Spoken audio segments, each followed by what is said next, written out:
am going to be reading Peter Pan, retold from the J.M. Barrie original, Chapter 13. Carried off. Peter slept for a long time.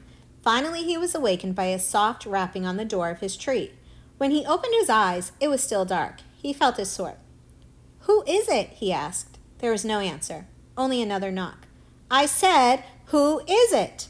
Still nothing, only silence. Peter was scared, but also excited. He loved adventures, especially ones that placed him in danger. His heart beat very fast. "I won't open unless you speak," he said. "Let me in, Peter," the visitor finally said in a lovely bell-like voice. It was Tinker Bell.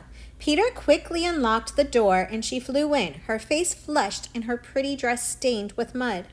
Tinker Bell told Peter that Wendy and the boys had been captured and were now prisoners on the pirate ship. "I must save her!" Peter cried, leaping for his weapons. But first he would have a sip of the water Wendy had left by his bed. His hand reached for the glass. "No!" Tinker Bell cried, for she had heard Hook mutter about this trick as he sped through the forest. "It is poisoned!" "What? How? By whom?" "Hook! Don't be silly.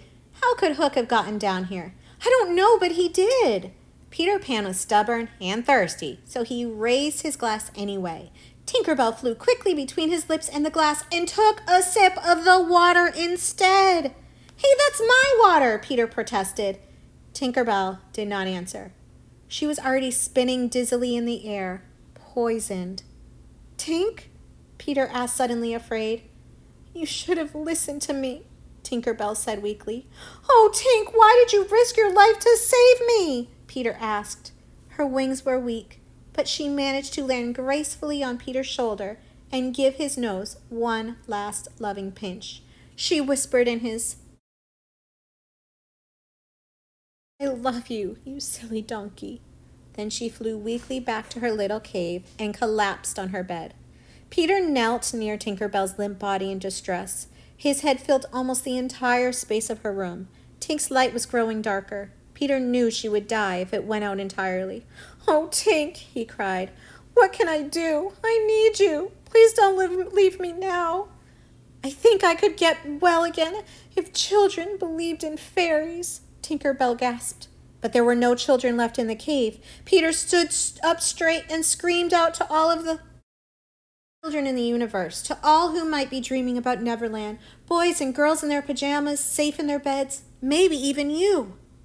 "Do you believe?" he cried, and his question rang throughout the world. Tink sat up weakly in bed and listened, straining to hear her fate. She and Peter thought they heard some voices, but they weren't sure. "If you believe," Peter tried next, "clap your hands. Don't let Tink die."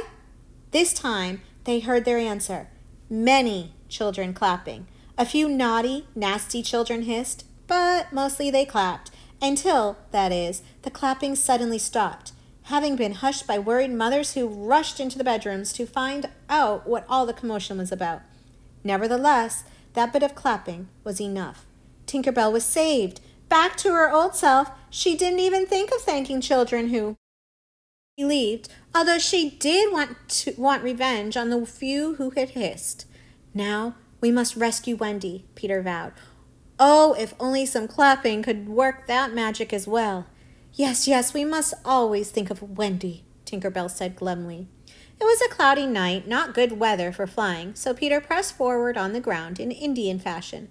He could not help but notice that the island was strangely quiet, as though it were still in shock from the recent battle. As Peter walked, he looked for things the boy might have dropped. He had trained them, if ever taken, to leave such clues. Slightly, for example, was to cut trees and Curly to drop seeds. Wendy knew to drop her handkerchief. But he saw nothing. He swore a terrible oath. "Hook or me this time!"